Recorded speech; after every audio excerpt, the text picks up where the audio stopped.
ਸਤਿ ਸ਼੍ਰੀ ਅਕਾਲ। ਪੰਜਾਬੀ ਰੇਡੀਓ ਤੇ Punjabi TV USA ਵੇਖ ਸੁਣ ਰਹੇ ਸਾਰੇ ਸਰੋਤਿਆਂ ਦਾ ਬਹੁਤ-ਬਹੁਤ ਸਵਾਗਤ ਹੈ ਇਸ ਸਮੇਂ ਦੇ ਵਿਸ਼ੇਸ਼ ਪ੍ਰੋਗਰਾਮ ਖਬਰ ਤੇ ਨਜ਼ਰ ਦੇ ਵਿੱਚ। ਖਬਰ ਤੇ ਨਜ਼ਰ ਪ੍ਰੋਗਰਾਮ ਦੇ ਵਿੱਚ ਦੇਸ਼ ਵਿਦੇਸ਼ ਦੇ ਨਾਲ ਜੁੜੀਆਂ ਹੋਈਆਂ ਅਹਿਮ ਖਬਰਾਂ ਤੇ ਪਾਈਦਾ ਚਾਨਣਾ ਅਤੇ ਇਹਨਾਂ ਖਬਰਾਂ ਦਾ ਵਿਸ਼ਲੇਸ਼ਣ ਕਰਨ ਦੇ ਲਈ ਸਾਡੇ ਨਾਲ ਸਾਥ ਹੁੰਦਾ ਹੈ ਸੀਨੀਅਰ ਪੱਤਰਕਾਰ ਮਿੰਟੂ ਗੁਰੂਸਰੀਆ ਜੀ ਦਾ। ਕਰਦੇ ਹਾਂ ਉਹਨਾਂ ਦਾ ਪ੍ਰੋਗਰਾਮ ਦੇ ਵਿੱਚ ਨਿੱਘਾ ਸਵਾਗਤ। ਬਹੁਤ-ਬਹੁਤ ਸਵਾਗਤ ਹੈ ਜੀ। ਸ਼ੁਕਰੀਆ ਸਾਰਿਆਂ ਨੂੰ। ਸਤਿ ਸ੍ਰੀ ਅਕਾਲ ਜੀ। ਸਤਿ ਸ਼੍ਰੀ ਅਕਾਲ ਜੀ। ਅੱਜ ਦੇ ਪ੍ਰੋਗਰਾਮ ਦੇ ਸਾਡੇ ਸਪਾਂਸਰਸ ਨੇ ਖਾਲਸਾ ਇੰਸ਼ੋਰੈਂਸ। ਲੰਬੇ ਸਮੇਂ ਤੋਂ ਇੰਸ਼ੋਰੈਂਸ ਦੇ ਖੇਤਰ ਦੇ ਵਿੱਚ ਸੇਵਾਵਾਂ ਨਿਭਾ ਰਹੇ ਨੇ। ਤੁਸੀਂ ਵੀ ਸੰਪਰਕ ਕਰ ਸਕਦੇ ਹੋ। ਨੰਬਰ ਹੈ 408 272 2500। ਟਿਰਕਿਆਣਾ ਇਮੀਗ੍ਰੇਸ਼ਨ ਲਾ ਫਰਮ। ਜੇ ਟਿਰਕਿਆਣਾ ਹੁਣਾਂ ਨਾਲ ਸੰਪਰਕ ਕਰ ਸਕਦੇ ਹੋ ਕਿਸੇ ਵੀ ਤਰ੍ਹਾਂ ਦੀ ਇਮੀਗ੍ਰੇਸ਼ਨ ਦੇ ਬਾਬਤ ਸਲਾਹ ਕਰਨ ਦੇ ਲਈ। Krishan Dhanota Yuba City. Baljinder Singh Nijjar Woodland. GN ਲਿਊ ਵਾਲੇ ਟਰੱਕ ਵਾਸ਼ ਕਰਦੇ ਨੇ, ਆਇਲ ਚੇਂਜ ਕਰਦੇ ਨੇ, ਏਅਰ ਬ੍ਰੇਕਸ ਦਾ ਕੰਮ ਤਸੱਲੀ ਬਖਸ਼ ਕਰਦੇ ਨੇ। ਤੁਸੀਂ ਇਹਨਾਂ ਦੇ ਕੋਲੋਂ ਨਵੇਂ ਪੁਰਾਣੇ ਟਾਇਰ ਵੀ ਖਰੀਦ ਸਕਦੇ ਹੋ। ਲੋਕੇਸ਼ਨ ਸੈਂਟਾਨੇਲਾ ਦੀ ਹੈ। ਨਿੰਮਾ ਸਹੂਤਾ ਹੋਣਾ ਦਾ ਨੰਬਰ ਹੈ 209 277 0113। Jaswinder Singh Nagra Roseville. Avtar Singh Sangha Yuba City. Baldev Singh Kang Yuba City. ਬਹੁਤ ਬਹੁਤ ਧੰਨਵਾਦ ਹੈ ਇਹਨਾਂ ਸਾਰੇ ਸਪਾਂਸਰਸ ਦਾ। ਹੁਣ ਰੁਕ ਕਰਦੇ ਆ ਖਬਰਾਂ ਦਾ। ਮਿੰਟੂ ਜੀ ਪਾਇਓ ਜ਼ਰਾ ਚਾਨਣਾ। ਸੈਸ਼ਨ ਤੋਂ ਪਹਿਲਾਂ ਕਾਂਗਰਸ ਦਾ ਵੱਡਾ ਐਲਾਨ ਹੈ। ਕੀ ਹੈ ਜੀ ਇਹ ਵੱਡਾ ਐਲਾਨ? ਬਿਲਕੁਲ ਬਹੁਤ ਵੱਡਾ ਐਲਾਨ ਹੈ ਤੇ ਬਹੁਤ ਵੱਡੀਆਂ ਗੱਲਾਂ ਆਉਣ ਵਾਲੇ ਸਮੇਂ 'ਚ ਹੋਣ ਜਾ ਰਹੀਆਂ। ਤੁਹਾਨੂੰ ਯਾਦ ਹੈ ਮੈਂ ਪਿਛਲੇ ਦਿਨਾਂ ਦੇ ਵਿੱਚ ਗੱਠਜੋੜ ਨੂੰ ਲੈ ਕੇ ਗੱਲ ਕਹੀ ਸੀਗੀ ਕਿ ਗੱਠਜੋੜ ਦੀ ਸੰਭਾਵਨਾ ਇਹ ਹੈ ਕਿ ਮੋਗਾ ਰੈਲੀ ਦੇ ਵਿੱਚ ਭਾਜਪਾ ਦਾ ਗੱਠਜੋੜ ਦਾ ਐਲਾਨ ਨਹੀਂ ਹੋਵੇਗਾ। ਤੇ ਉਹਦੇ ਵਿੱਚ ਮੈਂ ਤੁਹਾਨੂੰ ਦੱਸਿਆ ਸੀਗਾ ਕਿ ਇਹ ਡੀਲਿਮਿਟੇਸ਼ਨ ਕਰਨਗੇ ਔਰਤਾਂ ਦਾ ਰਿਜ਼ਰਵੇਸ਼ਨ ਤੇ ਉਸ ਤੋਂ ਬਾਅਦ ਵਨ ਨੇਸ਼ਨ ਵਨ ਇਲੈਕਸ਼ਨ, ਯਾਨੀ ਇਹ ਚੀਜ਼ਾਂ ਜਿਹੜੀਆਂ ਸੰਭਾਵੀ ਸਨ ਹੁਣ 1 ਬਾਏ 1 ਇਹ ਅਮਲ 'ਚ ਆਉਣੀਆਂ ਸਟਾਰਟ ਹੋ ਗਈਆਂ। ਤਾਂ ਕੱਲ ਨੂੰ ਇੱਕ ਸਪੈਸ਼ਲ ਇਜਲਾਸ ਸੱਦਿਆ ਜਾ ਰਿਹਾ। ਕਾਹਦੇ ਵਾਸਤੇ? ਬੜੀ ਅਹਿਮ ਗੱਲ ਆ। ਸੰਵਿਧਾਨ ਦੇ ਵਿੱਚ ਸਰ ਸੋਧ ਆ ਰਹੀ ਆ ਸਰ ਦੇ। ਇਹ ਸਰ ਜਿਹੜੀ ਸੋਧ ਆ ਰਹੀ ਆ ਇਹ 131ਵੀਂ ਸੋਧ ਆ ਤੇ ਇਹਦਾ ਨਾਂ ਆ ਸੰਵਿਧਾਨ 131ਵਾਂ ਸੰਸ਼ੋਧਨ, ਯਾਨੀ ਹਿੰਦੀ 'ਚ ਆ ਗਿਆ 131ਵੀਂ ਸੋਧ ਜੀ ਬਿੱਲ 2026 ਜੀ। ਅੱਛਾ, ਇਹਦਾ ਪ੍ਰਸਤਾਵ ਕੀ ਹੈ ਕਿ ਲੋਕ ਸਭਾ ਸੀਟਾਂ 850 ਕਰ ਦੇਣੀਆਂ। 815 ਜਿਹੜੀਆਂ ਨੇ ਉਹ ਸਟੇਟਾਂ ਨੂੰ ਮਿਲਣਗੀਆਂ ਤੇ 35 ਜਿਹੜੀਆਂ ਉਹ ਯੂਟੀਜ਼ ਨੂੰ ਮਿਲਣਗੀਆਂ। ਤਾਂ ਟੋਟਲ ਕਿੰਨਾ ਹੋ ਗਿਆ? 850। ਤੇ ਇਹਨੂੰ ਮਤਲਬ ਬੇਸਿਕ ਜਿਹੜਾ ਸੈਂਸਸ ਇਹਦਾ ਮੰਨਿਆ ਜਾਏਗਾ, ਇਹਦਾ ਬੇਸ ਕਹਿ ਲਓ ਕਿ ਉਹ ਮੰਨਿਆ ਜਾਏਗਾ 2011। ਅੱਛਾ, ਨਾਲ ਆ ਜਾਏਗਾ ਡੀਲਿਮਿਟੇਸ਼ਨ ਸੋਧ ਬਿੱਲ ਜਿਹੜਾ 2026। ਨਵੀਂ ਜਿਹੜੀ ਮਰਦਮਸ਼ੁਮਾਰੀ ਉਹਦੇ ਆਧਾਰ ਤੇ ਸੀਟਾਂ ਦਾ ਫਿਰ ਇਹ ਵੰਡ ਵੰਡਈਆ ਹੋਏਗਾ। ਇਹਦੇ ਲਈ ਕਮਿਸ਼ਨ ਜਿਹੜਾ ਬਣਿਆ ਸੀਗਾ ਡੀਲਿਮਿਟੇਸ਼ਨ ਵਾਸਤੇ ਉਹਦਾ ਗਠਨ ਕੀਤਾ ਜਾਏਗਾ। ਗਠਨ ਕੀਤਾ ਜਾਏਗਾ। ਕੇਂਦਰ ਸ਼ਾਸਿਤ ਪ੍ਰਦੇਸ਼ ਕਾਨੂੰਨ ਸੋਧ ਬਿੱਲ 2026 ਇਹ ਜਿਹੜਾ ਬਿੱਲ ਹੋਏਗਾ ਪੁਡੂਚੇਰੀ, ਦਿੱਲੀ ਅਤੇ ਜੰਮੂ ਕਸ਼ਮੀਰ ਦੇ ਕਾਨੂੰਨਾਂ ਦੇ ਵਿੱਚ ਸੋਧ ਕਰਦਾ ਹੈ ਤਾਂ ਕਿ ਉਹਨਾਂ ਨੂੰ ਨਵੇਂ ਡੀਲਿਮਿਟੇਸ਼ਨ ਨਿਯਮ ਅਤੇ ਔਰਤ ਰਿਜ਼ਰਵੇਸ਼ਨ ਸੰਵਿਧਾਨ ਦੇ ਆਰਟੀਕਲ 334A ਦੇ ਅਨੁਰੂਪ ਬਣਾਇਆ ਜਾ ਸਕੇ। ਯਾਨੀ ਇਹਨਾਂ ਦੇ ਵਿੱਚ ਵੀ ਇਹ ਚੀਜ਼ ਲਾਗੂ ਹੋਏਗੀ। ਇਹਦੇ ਤਹਿਤ ਪੁਡੂਚੇਰੀ ਦੇ ਵਿੱਚ ਜਿਹੜੇ ਨਾਮਜ਼ਦ ਮੈਂਬਰਾਂ ਦੀ ਸੰਖਿਆ ਉਹ ਵਧਾ ਕੇ 5 ਕਰਨ ਦਾ ਪ੍ਰਸਤਾਵ ਹੈ, ਜਿਹਦੇ ਵਿੱਚ 2 ਔਰਤਾਂ ਹੋਣਗੀਆਂ। ਲਓ ਜੀ, ਇਹ ਤਾਂ ਹੋ ਗਏ। ਮੈਂ ਜਿਵੇਂ ਤੁਹਾਨੂੰ ਦੱਸਿਆ ਕਿ ਵੱਡੇ 3 ਬਿੱਲ। ਹੁਣ ਇਹਨਾਂ ਨੇ ਡੀਲਿਮਿਟੇਸ਼ਨ ਨੂੰ ਕਿਹਾ ਕਿ ਅਸੀਂ ਅੱਜ ਖੜਗੇ ਸਾਹਿਬ ਬੋਲ ਰਹੇ ਸਨ, ਇਹ ਲੋਕ ਸਭਾ ਸੀਟਾਂ ਵਧਾਉਣ ਦੇ ਖਿਲਾਫ ਹੈ। ਕਹਿੰਦੇ ਕਿ ਔਰਤ ਰਿਜ਼ਰਵੇਸ਼ਨ ਜਿਹੜਾ ਹੈ ਉਹਦੇ ਅਸੀਂ ਹੱਕ ਦੇ ਵਿੱਚ ਆ, ਉਹਦੇ ਹੱਕ ਦੇ ਵਿੱਚ ਆ। ਇਹ ਕਾਫੀ ਵੱਡੀ ਮੀਟਿੰਗ ਹੋਈ ਆ ਅੱਜ, ਜੇ ਤੁਸੀਂ ਵੇਖੋਗੇ ਖੜਗੇ ਸਾਹਿਬ ਦੇ ਘਰ, ਜਿਹਦੇ ਚ Rahul Gandhi, TMC, RJD, Shiv Sena, UBT, NCP ਜੋ ਸ਼ਰਦ ਪਵਾਰ ਧੜਾ ਹੈ ਅਤੇ ਆਮ ਆਦਮੀ ਪਾਰਟੀ ਦੇ ਨੇਤਾ ਵੀ ਸ਼ਾਮਲ ਹੋਏ। ਤਾਂ ਕਹਿਣ ਦਾ ਮਤਲਬ ਇਹ ਆ ਕਿ ਇਹਦੇ ਚ ਆਪੋਜੀਸ਼ਨ ਦੇਖੋ। ਹੁਣ ਮੈਂ ਜਿਵੇਂ 3 ਬਿੱਲਾਂ ਦਾ ਤੁਹਾਨੂੰ ਦੱਸਿਆ, ਟੈਕਨੀਕਲੀ ਥੋੜਾ ਔਖਾ ਹੁੰਦਾ ਹੈ ਇਹਨਾਂ ਨੂੰ ਪ੍ਰੋਨਾਉਂਸ ਕਰਨਾ ਵੀ, ਇਹਨਾਂ ਨੂੰ ਸਮਝਣਾ ਵੀ, ਪਰ ਮੈਂ ਸਰਲ ਤਰੀਕੇ ਨਾਲ ਤੁਹਾਨੂੰ ਦੱਸ ਦਿੱਤੇ 3 ਬਿੱਲ ਹੈ। ਯਾਨੀ ਔਰਤ ਨੂੰ ਰਿਜ਼ਰਵੇਸ਼ਨ ਮਿਲਣਾ ਕਿੰਨਾ? 33%। ਵੈਸੇ 2034 ਵਾਸਤੇ ਟਾਰਗੇਟ ਸੀਗਾ ਕਿ 2034 ਤੱਕ ਲਾਗੂ ਹੋ ਜਾਏਗਾ, ਇਹਨਾਂ ਨੇ ਪਹਿਲਾਂ ਹੀ ਕੰਮ ਨਿਬੇੜ ਦਿੱਤਾ। ਤਾਂ ਇੱਕ ਤੇ ਇਹ ਆ, ਤੇ ਦੂਜਾ ਉਹਦੇ ਨਾਲ ਜੋੜ ਦਿੱਤਾ ਗਿਆ ਕਿ ਸੀਟਾਂ ਵਧਾ ਦਿੱਤੀਆਂ ਜਾਣਗੀਆਂ ਤਾਂ ਰਿਜ਼ਰਵੇਸ਼ਨ ਇਹਦੇ ਵਿੱਚੋਂ ਮਿਲੂਗਾ, ਯਾਨੀ 850 ਚੋਂ 33% ਔਰਤਾਂ ਦਾ ਰਿਜ਼ਰਵ ਹੋ ਜਾਏਗਾ ਤੇ ਰੋਟੇਸ਼ਨ ਵਾਈਜ਼ ਹੋਏਗਾ। ਹੁਣ ਰੌਲਾ ਕੀ ਆ? ਬੇਸਿਕਲੀ ਓਪੋਜੀਸ਼ਨ ਕੀ ਚਾਹੁੰਦੀ ਹੈ? ਓਪੋਜੀਸ਼ਨ ਚਾਹੁੰਦੀ ਹੈ ਕਿ ਰਿਜ਼ਰਵੇਸ਼ਨ ਔਰਤਾਂ ਦਾ ਜਾਵੇ, ਬਟ ਉਹ 850 ਸੀਟਾਂ 'ਚ ਨਹੀਂ, ਮੌਜੂਦਾ ਸੀਟਾਂ 'ਚ ਦੇ ਦਿਓ। 850 ਸੀਟਾਂ ਯਾਨੀ ਡੀਲਿਮਿਟੇਸ਼ਨ ਨਹੀਂ ਹੋਣਾ ਚਾਹੀਦਾ। ਉਹਦਾ ਵੀ ਇੱਕ ਆਧਾਰ ਹੈ, ਹੁਣ ਮੈਂ ਤੁਹਾਨੂੰ ਟੈਕਨੀਕਲੀ ਲੰਮਾ ਚੌੜਾ ਨਹੀਂ ਖਿੱਚਦਾ, ਉਹਦਾ ਵੀ ਇੱਕ ਆਧਾਰ ਹੈ ਗੁਰੂ, ਜੇ ਆਪਾਂ ਦੇਖੀਏ ਗੁਰਪ੍ਰੀਤ, ਕਿ ਅਸਲ 'ਚ ਸੈਂਸਸ ਦਾ ਬੇਸ ਕਿਹੜਾ ਗਿਣਨਾ ਹੈ? 2011 ਜੀ ਜੀ, ਤੇ ਮਰਦਮਸ਼ੁਮਾਰੀ ਹੁਣ ਹੋ ਰਹੀ ਹੈ 2026 ਵਾਲੀ ਜੀ। ਇਹਨਾਂ ਨੇ ਚਲਾਕੀ ਇਹ ਕੀਤੀ ਕਿ ਡੀਲਿਮਿਟੇਸ਼ਨ 11 ਦੇ ਹਿਸਾਬ ਨਾਲ ਦੇ ਦਿਓ,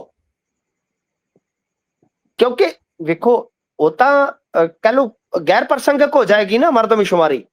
ਬਿਲਕੁਲ, ਕਿ ਜੇ ਤੁਸੀਂ ਮਰਦਮਸ਼ੁਮਾਰੀ ਇਹ ਜਿਹੜੀ ਕਰਦੇ ਹੋ, ਇਹਦੇ ਵਿੱਚ ਔਰਤਾਂ ਦਾ ਰਿਜ਼ਰਵੇਸ਼ਨ ਦਿਓ, ਤੇ ਇਹਦੇ ਵਿੱਚ ਤੁਹਾਨੂੰ ਇਹ ਵੀ ਪਤਾ ਲੱਗ ਜਾਏਗਾ ਕਿ ਕਿਹੜੀ ਜਾਤੀ ਕਿੰਨਾ ਕੁਝ ਲਈ ਬੈਠੀ ਆ। ਜਦੋਂ ਜਾਤ ਆਧਾਰਿਤ ਮਰਦਮਸ਼ੁਮਾਰੀ ਜਿਹਦੀ ਮੰਗ ਕਾਂਗਰਸ ਕਰਦੀ ਹੈ, ਤਾਂ ਉਹ ਤਾਂ ਹੋਏਗੀ ਨਹੀਂ, ਉਹਦੇ ਅੰਕੜੇ ਤਾਂ ਆਉਣਗੇ ਨਹੀਂ, ਲਾਗੂ ਨਹੀਂ ਕਰਨਗੇ। ਤਾਂ ਉਸ ਫੇਰ ਤੋਂ ਬਚਣ ਵਾਸਤੇ ਇਹਨਾਂ ਨੇ 11 ਵਾਲਾ ਅੰਕੜਾ ਚੱਕਿਆ, ਉਹਦੇ 'ਚ ਹੀ ਇਹ ਖੇਡਣਾ ਚਾਹੁੰਦੇ ਆ। ਇਹ ਜਿਹੜੀ ਮਰਦਮਸ਼ੁਮਾਰੀ ਹੈ, ਇਹਨਾਂ ਦਾ ਵੱਡਾ ਕਾਰਨ ਇਹ ਹੋਇਆ ਕਿ ਫਿਰ ਇਹ ਗੈਰ ਪ੍ਰਸੰਗਕ ਬਣ ਜਾਏਗੀ। ਕਾਂਗਰਸ ਵਾਲੇ ਤਾਂ ਇਹੀ ਕਹਿ ਰਹੇ ਆ ਨਾ ਕਿ ਪਹਿਲਾਂ ਇਹਦੇ ਅੰਕੜੇ ਆਉਣ ਦਿਓ, ਜਿਹਦੇ ਚੋਂ ਜਾਤ ਵਾਲੇ ਅੰਕੜੇ ਵੀ ਨਿਕਲ ਜਾਣ। ਤਾਂ ਇਹ ਹੈ ਵਜ੍ਹਾ। ਤੇ ਦੂਜੀ ਵਜ੍ਹਾ ਹੈ ਕਿ ਇਹਨਾਂ ਨੂੰ ਡਰ ਆ ਕਿ ਸਾਊਥ ਦੀਆਂ ਸੀਟਾਂ ਜਿਹੜੀਆਂ ਨੇ ਉਹ ਘਟ ਜਾਣਗੀਆਂ ਉਸ ਸਾਈਡ ਤੋਂ। ਮਰਦਮਸ਼ੁਮਾਰੀ ਦੇ ਅਨੁਪਾਤ ਜੇ ਆਪਾਂ 70ਵੇਂ ਦਾ ਗਿਣਾਂਗੇ ਤਾਂ ਹੁਣ ਵਾਲਾ 2011 ਵਾਲਾ, ਤਾਂ ਉਹਦੇ 'ਚ ਕੀ ਆ ਕਿ ਜਿਹੜੀਆਂ ਹਿੰਦੀ ਬੋਲਦੇ ਇਲਾਕੇ ਦੀਆਂ ਸੀਟਾਂ ਨੇ ਉਹ ਵੱਧ ਜਾਣਗੀਆਂ। ਜਿਸ ਤਰ੍ਹਾਂ ਯੂਪੀ ਆ, ਬਿਹਾਰ ਆ, ਰਾਜਸਥਾਨ ਆ, MP ਆ, ਤਾਂ ਇੱਥੋਂ ਭਾਜਪਾ ਮਜ਼ਬੂਤ ਆ। ਤਾਂ ਕਾਂਗਰਸ ਨੂੰ ਵੱਡਾ ਡਰ, ਨਾਲ ਜਿਹੜੇ ਅਦਰਸ ਨੇ ਇਹਨਾਂ ਨੂੰ ਇਹੀ ਵੱਡਾ ਡਰ ਆ ਕਿ ਇਹਦੇ ਨਾਲ ਕੀ ਹੋਏਗਾ ਕਿ ਇੱਕ ਤੇ ਖੇਤਰੀ ਪਾਰਟੀਆਂ ਦੀ ਜਿਹੜੀ ਜਿੱਦਾਂ ਕਹਿ ਲਓ ਕਿ ਕੁਝ ਥਾਵਾਂ ਤੇ ਉਹਦੀ ਜਿਹੜੀ ਆ ਉਹ ਖਤਰੇ 'ਚ ਪੈ ਜਾਏਗੀ। ਦੂਜਾ ਇਹ ਆ ਕਿ ਇਹਦੇ ਨਾਲ ਇਹ ਕਹਿੰਦੇ ਆ ਕਿ ਪੂਰਾ ਜਿਹੜਾ ਵਿਰੋਧੀ ਧਿਰ ਆ ਉਹ ਇਹਦੇ ਖਿਲਾਫ ਵੋਟ ਕਰੇਗਾ। ਕਿਉਂਕਿ ਇਹ ਵਿਰੋਧੀ ਧਿਰ ਨੂੰ ਦਬਾਉਣਾ ਚਾਹੁੰਦੇ ਆ ਡੀਲਿਮਿਟੇਸ਼ਨ ਕਰਕੇ। ਫਿਰ ਕਾਰਨ ਉਹੀ ਆ। ਸੋ ਕੁਝ ਸਿਆਸੀ ਕਾਰਨ ਆ, ਕੁਝ ਦੂਰ ਅੰਦੇਸ਼ਤਾ ਵਾਲੇ ਵੀ ਕਾਰਨ ਆ। ਮੈਂ ਤੁਹਾਨੂੰ ਦੱਸਿਆ ਸੀਗਾ ਕਿ ਇਸ ਤੋਂ ਬਾਅਦ ਡੀਲਿਮਿਟੇਸ਼ਨ ਦੇ ਦੇਣਗੇ, ਔਰਤਾਂ ਨੂੰ ਰਿਜ਼ਰਵੇਸ਼ਨ ਦੇ ਦੇਣਗੇ, ਫਿਰ ਨਰਿੰਦਰ ਮੋਦੀ ਇੱਕੋ ਹੀ ਗੇਮ ਤੇ ਖੇਡ ਸਕਦੇ ਹੋ, ਵਨ ਨੇਸ਼ਨ ਵਨ ਇਲੈਕਸ਼ਨ। ਤਾਂ ਜਦੋਂ ਇਹ ਸਾਰੀਆਂ ਸੋਧਾਂ ਹੋ ਜਾਣਗੀਆਂ, ਨਾਲੇ ਇਹਨਾਂ ਨੂੰ ਜ਼ੋਰ ਪਰਖਿਆ ਜਾਊਗਾ, ਪਤਾ ਲੱਗ ਜੂ ਕਿ ਕੀ ਅਸੀਂ ਉਹ ਸੋਧਾਂ ਵੀ ਕਰਵਾ ਸਕਦੇ ਹਾਂ। ਤੇ ਉਹ ਵੀ ਜੇ ਸੋਧਾਂ ਹੋ ਗਈਆਂ ਜਿਹੜੀਆਂ 18-19 ਸੋਧਾਂ ਚਾਹੀਦੀਆਂ, ਤਾਂ ਉਸ ਤੋਂ ਬਾਅਦ ਫਿਰ ਵਨ ਨੇਸ਼ਨ ਵਨ ਇਲੈਕਸ਼ਨ ਦਾ ਵੀ ਫਾਰਮੂਲਾ ਜਿਹੜਾ ਉਹ ਅਪਲਾਈ ਕੀਤਾ ਜਾ ਸਕਦਾ। ਜੀ ਜੀ। ਇਸੇ ਦੇ ਨਾਲ ਅੱਗੇ ਜੇਕਰ ਆਪਾਂ ਵਧੀਏ ਤਾਂ ਇੱਧਰ ਪੰਜਾਬ ਦੇ ਵਿੱਚ ਅੱਜ ਇੱਕ ਵੱਡੇ ਕਾਰੋਬਾਰੀ ਤੇ ਆਮ ਆਦਮੀ ਪਾਰਟੀ ਦੇ ਖਾਸਮ ਖਾਸ ਮਿੱਤਲ ਸਾਹਿਬ ਹੋਣਾ ਦੇ ਵੱਖ-ਵੱਖ ਅੱਡਿਆਂ ਤੇ ਰੇਡਾਂ ਹੋਈਆਂ ਨੇ ਜੀ ਈਡੀ ਦੀਆਂ, ਤੇ ਇਸ ਰੇਡਾਂ ਨੂੰ ਸਾਰੀਆਂ ਨੂੰ ਦੱਸ ਰਹੇ ਨੇ ਵੀ ਭਾਈ ਬਦਲਾਖੋਰੀ ਹੈ। ਨਹੀਂ, ਇਹ ਤੇ ਬਦਲਾਖੋਰੀ ਹੈ, ਹੋ ਸਕਦਾ ਹੈ, ਆਪਾਂ ਇਸ ਨੂੰ ਸੱਚ ਮੰਨ ਲਈਏ ਗੁਰਪ੍ਰੀਤ ਇੱਕ ਵੇਲੇ। ਤੇ ਜਿਵੇਂ ਇਹ ਵਿਰੋਧ ਕਰ ਰਹੇ ਨੇ, ਇਹ ਕਹਿ ਰਹੇ ਨੇ, ਜਿਵੇਂ ਮਾਨ ਸਾਹਿਬ ਨੇ ਕਿਹਾ ਕਿ ਭਾਜਪਾ ਨੇ ਚੋਣ ਮੁਹਿੰਮ ਵਿੱਢ ਦਿੱਤੀ ਆ, ਧਾਲੀਵਾਲ ਸਾਹਿਬ ਵੀ ਬੋਲ ਰਹੇ ਸਨ, ਉਹ ਤੇ ਅੱਜ ਕੱਲ ਕੁਝ ਜ਼ਿਆਦਾ ਹੀ ਬੋਲਦੇ ਆ। ਤਖਤ ਤੇ ਜਾ ਕੇ ਕਹਿੰਦੇ ਕਿ ਮੈਂ ਮਜੀਠਾ ਪਰਿਵਾਰ ਦੀ ਸਿਆਸੀ ਖਾਤਮੇ ਦੀ ਅਰਦਾਸ ਕਰ ਰਹੇ ਆ। ਲਓ, ਇਹਨਾਂ ਨੇ ਤੇ ਗੁਰੂ ਘਰ ਵੀ ਵਿੱਚ ਲੈਣੇ ਸਟਾਰਟ ਕਰ ਦਿੱਤੇ ਆਪਣੀ ਰਾਜਨੀਤੀ ਦੇ। ਬਿਲਕੁਲ। ਤਾਂ ਫਿਲਹਾਲ ਇਹ ਜਿਹੜੀਆਂ ਅੱਜ ਰੇਡਾਂ ਪਈਆਂ, ਇਹਦਾ ਵਿਰੋਧ ਕਰ ਰਹੀ ਹੈ ਆਮ ਆਦਮੀ ਪਾਰਟੀ ਕਿ ਇਹ ਕੇਂਦਰੀ ਏਜੰਸੀਆਂ ਦੀ ਦੁਰਵਰਤੋਂ ਹੈ। ਮਾਨ ਸਾਹਿਬ ਉਹੀ ਇਹਨਾਂ ਦੀ ਪੁਰਾਣੀ ਸ਼ਾਇਰੀ ਕਿ ਭਾਈ ਅਸੀਂ ਉਹ ਪੱਤੇ ਨਹੀਂ ਜਿਹੜੇ ਟਾਹਣੀਆਂ ਤੋਂ ਡਿੱਗ ਪਾਵਾਂਗੇ, ਹਨੇਰੀਆਂ ਨੂੰ ਆਖੋ ਕਿ ਆਪਣੀ ਔਕਾਤ ਦੇ ਵਿੱਚ ਰਹਿਣ। ਮਤਲਬ ਕਿ ਉਹਨਾਂ ਦੇ ਅੰਦਰ ਦਾ ਸ਼ਾਇਰ ਤੁਹਾਨੂੰ ਪਤਾ ਤੜਫਦਾ ਰਹਿੰਦਾ, ਲੋਚਦਾ ਰਹਿੰਦਾ ਕਿ ਕਿਸੇ ਤਰੀਕੇ ਦੇ ਨਾਲ ਮੌਕਾ ਮਿਲ ਜਾਵੇ ਮੈਨੂੰ ਬਾਹਰ ਨਿਕਲਣ ਦਾ। ਹੁਣ ਗੱਲ ਤੇ ਗੁਰਪ੍ਰੀਤ ਇਹ ਆ ਕਿ ਤੁਸੀਂ ਕੀ ਕਰਦੇ ਹੋ? ਮੈਂ ਇਹਨਾਂ ਚੀਜ਼ਾਂ ਦੇ ਨਾਲ ਬਿਲਕੁਲ ਸਹਿਮਤ ਆ। ਅਰਵਿੰਦ ਕੇਜਰੀਵਾਲ ਹੋਰਾਂ ਵਾਲੇ ਮੁਕੱਦਮੇ 'ਚ ਵੀ ਮੈਂ ਇਹ ਮੰਨਦਾ ਸਾਂ ਕਿ ਅਰਵਿੰਦ ਕੇਜਰੀਵਾਲ ਹੋਰਾਂ ਦੀ ਉਹਨਾਂ ਨੇ ਗਿੱਚੀ ਨੱਪੀ ਆ। ਉਹਦੇ 'ਚ ਉਹਨਾਂ ਨੇ ਥੋੜਾ ਨਜਾਇਜ਼ ਕੀਤਾ ਹੈ, ਜ਼ਿਆਦਾ ਨਜਾਇਜ਼ ਕੀਤਾ ਹੈ, ਜਾਂ ਉੱਕਾ ਹੀ ਨਜਾਇਜ਼ ਕੀਤਾ, ਮੈਂ ਕੁਝ ਨਹੀਂ ਕਹਿ ਸਕਦਾ, ਪਰ ਇਹ ਸਾਫ਼ ਸੀ ਕਿ ਜਿਸ ਤਰ੍ਹਾਂ ਇਹਨਾਂ ਨੂੰ ਵਲੇਟਿਆ ਉਹਨਾਂ ਨੇ ਇਹਨਾਂ ਨੂੰ ਅੱਗੇ ਲਾਉਣ ਵਾਸਤੇ ਵਲੇਟਿਆ ਸੀ। ਇਹ ਉਸ ਤੋਂ ਬਾਅਦ ਅੱਗੇ ਲੱਗੇ ਪਏ ਭਾਜਪਾ ਦੇ। ਜੀ। ਰਹੀ ਹੁਣ ਦੂਜੀ ਗੱਲ ਇਹ ਹੈ ਕਿ ਤੁਸੀਂ ਆਪਣੀ ਸ਼ਰਮ ਨੂੰ ਵੀ ਹੱਥ ਮਾਰੋ ਨਾ ਕਿ ਤੁਸੀਂ ਕੀ ਕੀਤਾ। ਤੁਸੀਂ ਕੋਈ ਕਸਰ ਛੱਡੀ ਆ? ਕੋਈ ਬਲੌਗਰ ਛੱਡਿਆ, ਕੋਈ ਪੱਤਰਕਾਰ ਛੱਡਿਆ ਜਿਹਨੂੰ ਤੁਸੀਂ ਦਬਾਇਆ ਨਾ ਹੋਵੇ? ਤੁਸੀਂ ਆਪਣੇ ਤਾਕਤ ਦੀ ਵਰਤੋਂ ਜਿੱਥੇ ਨਾ ਕੀਤੀ ਹੋਵੇ, ਤੁਸੀਂ ਕੀ ਨਹੀਂ ਕੀਤਾ? ਕਿਤੇ ਕੱਲੀ ਬਹਿ ਕੇ ਸੋਚੀ ਨਹੀਂ ਅਸੀਂ ਕੀ ਨਹੀਂ ਕੀਤਾ ਤੇਰੇ ਲਈ, ਤੇ ਤੁਸੀਂ ਛੱਡਿਆ ਕੀ ਆ ਕਿ ਜਿਹੜਾ ਇੱਥੇ ਨਹੀਂ ਕੀਤਾ? ਤੁਸੀਂ ਆਪਣੀ ਵਰਤੋਂ ਵਿਜੀਲੈਂਸ ਆਪ ਦੇ ਹਿਸਾਬ ਨਾਲ ਚਲਾਈ, ਪੁਲਿਸ ਆਪ ਦੇ ਹਿਸਾਬ ਨਾਲ ਚਲਾਈ, ਮਤਲਬ ਕਿ ਮੀਡੀਆ ਆਪ ਦੇ ਹਿਸਾਬ ਨਾਲ ਤੁਸੀਂ ਮੈਨੇਜ ਕਰਕੇ ਚਲਾ ਰਹੇ। ਤੁਸੀਂ ਵੀ ਤੇ ਤਾਕਤ ਦੀ ਵਰਤੋਂ ਕਰ ਰਹੇ ਹੋ ਨਾ। ਤੁਹਾਡੇ ਬੰਦਿਆਂ ਨੇ ਕਾਗਜ਼ ਉੱਥੇ ਖੋ ਕੇ ਔਰਤਾਂ ਨੂੰ ਧਰਤੀ ਤੇ ਪਟਕ ਕੇ ਤੁਸੀਂ ਜੋ ਉੱਥੇ ਖਿਲਾਰਿਆ ਗੰਦ, ਉਹ ਵੀ ਤੇ ਤਾਕਤ ਦੀ ਵਰਤੋਂ ਆ ਨਾ। ਤੁਸੀਂ ਜਿਸ ਤਰ੍ਹਾਂ ਰਾਤੋਂ ਰਾਤ ਕਾਗਜ਼ ਰੱਦ ਕਰਵਾਏ, ਉਹ ਵੀ ਤੇ ਤਾਕਤ ਦੀ ਵਰਤੋਂ ਆ ਨਾ। ਇਹ ਵੀ ਤੇ ਤਾਕਤ ਦੀ ਵਰਤੋਂ ਸੀ ਕਿ ਤੁਹਾਡੇ ਪੁਲਿਸ ਵਾਲਿਆਂ ਦੀ ਕਥਿਤ ਆਡੀਓ ਵਾਇਰਲ ਹੋ ਜਾਂਦੀ ਆ। ਚੋਣਾਂ 'ਚ ਸਿੱਧਾ ਇੱਕ ਮਤਲਬ ਕਿ SSP ਰੈਂਕ ਦਾ ਆਫੀਸਰ ਆਦੇਸ਼ ਦੇ ਰਿਹਾ ਕਿ ਕਿਸ ਤਰ੍ਹਾਂ ਸੱਤਾਧਾਰੀ ਧਿਰ ਦੀ ਪਿੱਠ ਆਪਾਂ ਥਾਪੜਨੀ ਆ, ਕਿਸ ਤਰ੍ਹਾਂ ਪਿੱਠ ਦੇ ਉੱਤੇ ਖਲੋਣਾ ਹੈ। ਤਾਂ ਉਸ ਆਡੀਓ ਨੂੰ ਤੁਸੀਂ ਅੱਜ ਤੱਕ ਨਾ ਜਾਇਜ਼ ਦੱਸਿਆ, ਨਾ ਉਹਨੂੰ ਨਜਾਇਜ਼ ਦੱਸਿਆ। ਪੁਖਤਾ ਕੋਈ ਨਾ ਪ੍ਰਣਾਮ ਦਿੱਤਾ, ਨਾ ਪ੍ਰਮਾਣ ਦਿੱਤਾ ਤੁਸੀਂ। ਤਾਂ ਗੱਲ ਇਹ ਆ ਕਿ ਇਸ ਮਾਮਲੇ ਦੇ ਵਿੱਚ ਤਾਂ ਫਿਰ ਕੀ ਕਿਹਾ ਜਾ ਸਕਦਾ ਕਿ ਤੁਸੀਂ ਵੀ ਵਰਤੋਂ ਕਰਦੇ ਹੋ। ਤਾਂ ਫਿਲਹਾਲ ਆਈਏ ਲਵਲੀ ਗਰੁੱਪ ਵਾਲਿਆਂ ਤੇ। ਤਾਂ ਤੁਹਾਨੂੰ ਪਤਾ ਹੀ ਆ ਮਿੱਤਲ ਸਾਹਿਬ ਦੇ ਚੰਗੇ ਕੰਮ ਆ ਬਈ, ਸਵੀਟਸ ਤੋਂ ਲੈ ਕੇ ਯੂਨੀਵਰਸਿਟੀ ਤੱਕ। ਅੱਛਾ, ਮੈਂ ਤੁਹਾਨੂੰ ਇੱਕ ਹੋਰ ਅਰਵਿੰਦ ਕੇਜਰੀਵਾਲ ਦਾ ਦੋਗਲਾਪਣ ਦੱਸਾਂ। ਮੈਂ ਕਹਿੰਦਾ ਕਿ ਸਿਆਸਤ ਦੇ ਵਿੱਚ ਜੇ ਦੋਗਲਿਆਂ ਦਾ ਮੁਕਾਬਲਾ ਕਰਾਇਆ ਜਾਵੇ ਤਾਂ ਪਹਿਲੀ ਗੱਲ ਆ, ਇੰਨੇ ਜ਼ਿਆਦਾ ਉਹਦੇ ਵਿੱਚ ਮੁਕਾਬਲੇਬਾਜ਼ ਆ ਜਾਣਗੇ ਕਿ ਸ਼ਾਇਦ ਪੂਰਾ ਸਟੇਡੀਅਮ ਭਰ ਜਾਵੇ। ਪਰ ਉਹਨਾਂ ਦੇ ਵਿੱਚੋਂ ਜੇ ਕਿਸੇ ਦੇ ਫਸਟ ਆਉਣ ਦੀ ਸੰਭਾਵਨਾ ਹੈ ਤੇ ਉਹ ਸ਼੍ਰੀ ਅਰਵਿੰਦ ਕੇਜਰੀਵਾਲ ਨੇ। ਇਹਨਾਂ ਦੀ ਦੋਗਲੀ ਰਾਜਨੀਤੀ ਵੇਖੋ। ਇਹ ਗੁਜਰਾਤ ਦੇ ਵਿੱਚ ਬੋਲ ਰਹੇ ਸਨ, ਸ਼ਾਇਦ 6 ਅਪ੍ਰੈਲ ਦੀ ਗੱਲ ਹੈ। ਕਿਸੇ ਨੇ ਗੂਗਲ ਤੇ ਜਾ ਕੇ ਲੱਭਣਾ ਹੋਵੇ ਤੇ ਇਸ ਤੱਥ ਨੂੰ ਤੁਸੀਂ ਆਪਣੇ ਹਿਸਾਬ ਨਾਲ ਬਈ ਵੈਰੀਫਾਈ ਕਰ ਸਕਦੇ ਹੋ ਜੋ ਮੈਂ ਕਹਿਣ ਲੱਗਾ। ਇਹਨਾਂ ਨੇ ਜਾ ਕੇ ਉੱਥੇ ਕਿਹਾ ਕਿ ਗੁਜਰਾਤ ਦੇ ਵਿੱਚ ਨਿੱਜੀ ਯੂਨੀਵਰਸਿਟੀਆਂ ਜਿਹੜੀਆਂ ਉਹ ਲੁੱਟ ਕਰ ਰਹੀਆਂ, ਤੇ ਅਸੀਂ ਜੇ ਰਾਜ ਦੇ ਵਿੱਚ ਆਏ ਤੇ ਯੂਨੀਵਰਸਿਟੀਆਂ ਦਾ ਸਰਕਾਰੀਕਰਨ ਕਰ ਦਿਆਂਗੇ। ਤੇ ਇੱਥੇ ਇੱਕ ਲਵਲੀ ਪ੍ਰੋਫੈਸ਼ਨਲ ਯੂਨੀਵਰਸਿਟੀ ਦੇ ਵਿੱਚ ਕੀ ਕਰਦੇ ਆ ਬਈ? ਇਹ ਫ੍ਰੀ ਸਿੱਖਿਆ ਦਿੰਦੇ ਨੇ। ਬਿਲਕੁਲ। ਇਹਨਾਂ ਨੇ ਤੇ ਜਿਨ੍ਹਾਂ ਨੇ ਸਭ ਤੋਂ ਵੱਡਾ ਸਿੱਖਿਆ ਦਾ ਵਪਾਰੀਕਰਨ ਕੀਤਾ ਪੰਜਾਬ ਦੀ ਧਰਤੀ ਤੇ ਯੂਨੀਵਰਸਿਟੀ ਲਿਆ ਕੇ, ਇਹਨਾਂ ਨੇ ਤੇ ਉਹਨੂੰ ਰਾਜ ਸਭਾ ਦੇ ਵਿੱਚ ਭੇਜਿਆ ਤੇ ਡਿਪਟੀ ਲੀਡਰ ਲਾ ਦਿੱਤਾ। ਹੈ ਕੋਈ ਦੋਗਲਿਆਂ ਦੀ ਰਾਜਨੀਤੀ ਦੀ ਇੰਤਹਾ ਦੀ ਕੋਈ ਹੱਦ? ਕਿ ਇੱਕ ਪਾਸੇ ਇਹ ਕਹਿਣਾ ਠੀਕ ਆ, ਜਿਹੜੇ ਕਾਰੋਬਾਰੀ ਹੁੰਦੇ ਆ, ਜੇ ਕਾਰੋਬਾਰਾਂ ਨੂੰ ਤੁਸੀਂ ਤਰਜੀਹਾਂ ਦਿਓਗੇ, ਕਾਰੋਬਾਰੀਆਂ ਨੂੰ ਤੁਸੀਂ ਪਤਾ ਨਹੀਂ ਕੀ ਉਹਨਾਂ ਦੇ ਨਾਲ ਲੈਣ ਦੇਣ ਕਰਦੇ ਹੋ, ਜੇ ਰਾਜ ਸਭਾ 'ਚ ਭੇਜੋਗੇ ਤਾਂ ਫਿਰ ਪਿੱਛੇ ਤਾਂ ਏਜੰਸੀਆਂ ਹੀ ਸਕਦੀਆਂ, ਕਿਉਂਕਿ ਕਾਰੋਬਾਰੀਆਂ ਦੀ ਤੇ ਕਮਜ਼ੋਰ ਨਸ ਉਹਨਾਂ ਦੇ ਹੱਥ 'ਚ ਹੁੰਦੀ ਆ। ਸੋ 8-9 ਟਿਕਾਣਿਆਂ ਤੇ ਅੱਜ ਛਾਪੇਮਾਰੀ ਹੋਈ ਆ। ਔਰ ਇਤਫਾਕ ਵੇਖੋ, ਅੱਜ ਜਿਹੜੇ ਡਿਪਟੀ ਲੀਡਰ ਨੂੰ ਲਾਇਆ ਗਿਆ ਸੀ ਰਾਘਵ ਚੱਡਾ ਨੂੰ, ਤੇ ਤੁਸੀਂ ਉਹਦੀ ਸਿਕਿਉਰਿਟੀ ਦਾ ਵੀ ਰੌਲਾ ਵੇਖੋ ਨਾ ਕਿੰਨਾ ਪੈ ਗਿਆ। ਅੱਜ ਐਵੇਂ ਰੌਲਾ ਪੈ ਗਿਆ ਵੀ ਐਵੇਂ ਰੌਲਾ ਪੈ ਗਿਆ। ਤਾਂ ਰੌਲਾ ਇਹ ਪੈ ਗਿਆ ਕਿ ਜਿਹੜੀ ਪੰਜਾਬ ਪੁਲਿਸ ਦੀ ਸਿਕਿਉਰਿਟੀ ਸੀਗੀ ਉਹ ਇਹਨਾਂ ਨੇ ਵਿਡਰੋ ਕਰ ਲਈ। ਹੁਣ ਵਿਡਰੋ ਕਰਨ ਤੇ ਵੀ ਤੁਸੀਂ ਵੇਖ ਲਓ ਇਹ ਐਕਸਪੋਜ਼ ਹੋ ਗਿਆ। ਤੁਹਾਨੂੰ ਯਾਦ ਹੈ ਜਦੋਂ ਸਰਕਾਰ ਆਈ ਤੇ ਰਾਘਵ ਚੱਡਾ, ਜਿਸ ਨੂੰ RC ਕਿਹਾ ਜਾਂਦਾ ਸੀ ਪਿਆਰ ਦੇ ਨਾਲ, ਪਹਿਲਾਂ ਤੇ ਮੈਂ RC ਸਮਝਿਆ ਕਿ ਰਾਇਲ ਚੈਲੰਜਰ ਸ਼ਾਇਦ ਉਹਨੂੰ ਕਹਿੰਦੇ ਨੇ, ਇਹ ਕਹਿੰਦੇ ਕਿ ਇਹ ਤੇ ਰਾਘਵ ਚੱਡਾ ਹੈ। ਇਹ ਜਦੋਂ ਇੰਨੇ ਵੱਡੇ ਕਾਫਲੇ ਦੇ ਨਾਲ ਜਾਂਦਾ ਸੀਗਾ ਤੇ ਸਾਡੇ ਵਰਗਿਆਂ ਸਵਾਲ ਚੁੱਕਿਆ ਤੇ ਇਹਨਾਂ ਆਖਿਆ ਚੁੱਪ ਕਰੋ, ਕਿਹੜੀ ਸਿਕਿਉਰਿਟੀ ਉਹਦੇ ਨਾਲ? ਤੇ ਅੱਜ ਇਹ ਆਪ ਹੀ ਮੰਨ ਰਹੇ ਆ ਨਾ ਕਿ ਅਸੀਂ ਸਿਕਿਉਰਿਟੀ ਵਿਡਰੋ ਕੀਤੀ ਆ। ਤੇ ਉਧਰੋਂ ਰਾਘਵ ਚੱਡਾ ਨੂੰ ਕੇਂਦਰ ਤੋਂ ਸਿਕਿਉਰਿਟੀ ਮਿਲਣ ਦੀ ਖਬਰ ਆ ਗਈ। ਹਾਲਾਂਕਿ ਪੁਸ਼ਟੀ ਤੇ ਦੇਰ ਸ਼ਾਮ ਤੱਕ ਨਹੀਂ ਹੋਈ, ਪਰ ਇਹਦੀ ਇੱਥੋਂ ਵਾਲੀ ਜਿਹੜੀ ਸਿਕਿਉਰਿਟੀ ਸੀਗੀ ਉਹ ਵਿਡਰੋ ਕਰ ਲਈ ਗਈ। ਜੀ। ਤੇ ਇਸ ਤੋਂ ਆਪਾਂ ਜੇਕਰ ਅੱਗੇ ਵਧੀਏ ਤਾਂ ਕਿਸਾਨਾਂ ਨੇ ਹੁਣ ਕਹਿੰਦੇ ਵੀ ਰੇਲ ਰੋਕੂ ਪ੍ਰੋਗਰਾਮ ਦਾ ਐਲਾਨ ਕਰ ਦਿੱਤਾ ਹੈ। ਕੀ ਕਾਰਨ ਹੈ ਜੀ ਇਸ ਦਾ? ਹਾਂਜੀ, ਦੇਖੋ ਇਹਦੇ ਵਿੱਚ ਇਹ ਆ ਕਿ ਐਤਕੀ ਤੁਸੀਂ ਵੇਖੋ ਮਹੀਨਾ ਅੱਧਾ ਬੀਤ ਗਿਆ ਅਪ੍ਰੈਲ ਦਾ, ਵਿਸਾਖੀ ਟੱਪੀ ਨੂੰ ਵੀ 1-2 ਦਿਨ ਹੋ ਗਏ। ਜੀ ਬਿਲਕੁਲ। ਤਾਂ ਖਰੀਦ ਜਿਹੜੀ ਆ ਸੁਚਾਰੂ ਢੰਗ ਦੇ ਨਾਲ ਨਹੀਂ ਸੀ ਚੱਲ ਸਕੀ। ਮੰਡੀਆਂ ਦੇ ਵਿੱਚ ਢੇਰ ਲੱਗਣੇ ਸ਼ੁਰੂ ਹੋ ਗਿਆ ਕਿਉਂਕਿ 4 LMT ਯਾਨੀ 4 ਲੱਖ ਮੀਟ੍ਰਿਕ ਟਨ ਕਣਕ ਆ ਥੋੜੇ ਸਮੇਂ ਦੇ ਵਿੱਚ ਹੀ ਆ ਗਈ। ਪਰ ਉਹਦੇ ਵਿੱਚ ਖਰੀਦ ਦਾ ਜਿਹੜਾ ਅੱਜ ਸਰਕਾਰੀ ਅੰਕੜਾ ਉਹ ਸਿਰਫ 80,000 ਮੀਟ੍ਰਿਕ ਟਨ ਦਾ ਹੀ ਰਿਹਾ। ਉਹ ਵੀ ਅੱਜ ਖਰੀਦ ਸ਼ੁਰੂ ਹੋਈ ਆ। ਮੈਂ ਖੁਦ ਆਪਣੇ ਜ਼ਿਲ੍ਹੇ ਦੇ DFSC ਜਿਹੜੇ ਕਿ ਮਿਹਨਤੀ ਆ, ਮੈਂ ਐਵੇਂ ਕਹਾਂ, ਉਹਨਾਂ ਨੇ ਪਿਛਲੇ ਸੀਜ਼ਨ 'ਚ ਬਹੁਤ ਵਧੀਆ ਸਾਡੇ ਇੱਥੇ ਮੰਡੀਆਂ ਚਲਾ ਕੇ ਦਿਖਾਈਆਂ। ਤੇ ਮੈਂ ਉਹਨਾਂ ਨੂੰ ਪੁੱਛਿਆ, ਮੈਂ ਕਿਹਾ ਸਰ ਵੀ ਕਿੱਦਾਂ ਮੰਡੀਆਂ ਮੁੰਡੀਆਂ ਦਾ ਕੀ ਹਾਲ ਹੈ? ਤੇ ਉਹ ਕਹਿ ਰਹੇ ਸਨ ਕਿ ਬਈ ਆਪਣੇ ਤੇ ਜ਼ਿਲ੍ਹੇ ਦੇ ਵਿੱਚ ਮੈਂ ਸਾਰੀਆਂ ਮੰਡੀਆਂ 'ਚ ਲਗਭਗ ਖਰੀਦ ਸ਼ੁਰੂ ਕਰਵਾ ਦਿੱਤੀ। ਫਿਰ ਮੈਂ ਕੁਝ ਹੋਰ ਆਸੇ-ਪਾਸੇ ਜ਼ਿਲ੍ਹਿਆਂ 'ਚੋਂ ਪੁੱਛਿਆ, ਕਹਿੰਦੇ ਵੀ ਹਾਂ ਅੱਜ ਕੰਮ ਚੱਲਿਆ ਹੈ। ਪਰ ਇੱਧਰ ਸਰਵਣ ਪੰਧੇਰ ਹੋਰਾਂ, ਤੁਹਾਨੂੰ ਪਤਾ ਹੀ ਹੈ, ਇਹ ਵੀ ਕਿਸਾਨ ਆਗੂ ਹੈ, ਬਹੁਤ ਪੁਰਾਣੇ ਆਗੂ ਆ। ਇਹਨਾਂ ਦੀ ਕਿਸਾਨ ਮਜ਼ਦੂਰ ਸੰਘਰਸ਼ ਕਮੇਟੀ ਆ। ਇਹਨਾਂ ਨੇ ਐਲਾਨ ਕਰ ਦਿੱਤਾ ਹੈ ਕਿ 17 ਅਪ੍ਰੈਲ ਨੂੰ ਕਿਸਾਨ ਜਿਹੜੇ ਆ ਉਹ ਰੇਲਾਂ ਰੋਕਣਗੇ। 12 ਤੋਂ 3 ਵਜੇ ਤੱਕ ਟ੍ਰੇਨਾਂ ਰੋਕੀਆਂ ਜਾਣਗੀਆਂ।